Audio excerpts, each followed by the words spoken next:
Good evening, ladies and gentlemen, and welcome to tonight's session of Ask Zak. And today we are very practical, and we're going to look at how to inject your animals.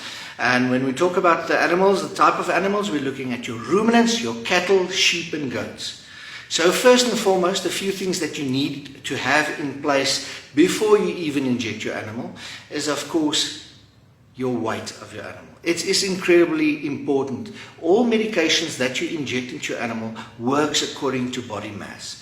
And if you give too little or too much, you are going to have negative effects. Either the medicine not working or negative effects on the animal's body if you inject too much. So you can use something like a weight band. That is, of course, a very handy tool to estimate what the animals weigh. Secondly, you need to look at the basic medicine that you're going to inject the animal with.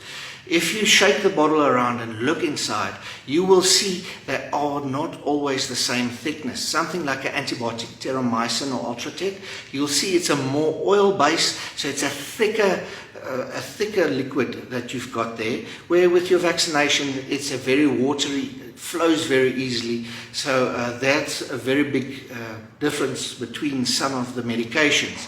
It's important to take notice because that's going to affect the type of needle that you're going to choose.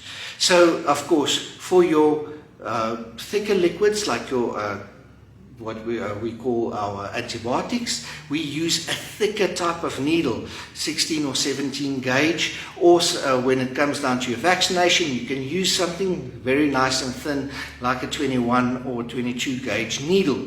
Now, it's very important to know the sizes. And of course, the next step is, of course, the length of your needle.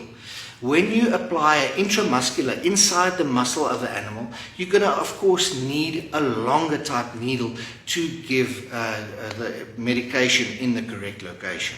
So when it comes down to your, let's say, your vaccination or anything that you do subcutaneously, you can look at a shorter needle because you don't need the length to apply it to your animal.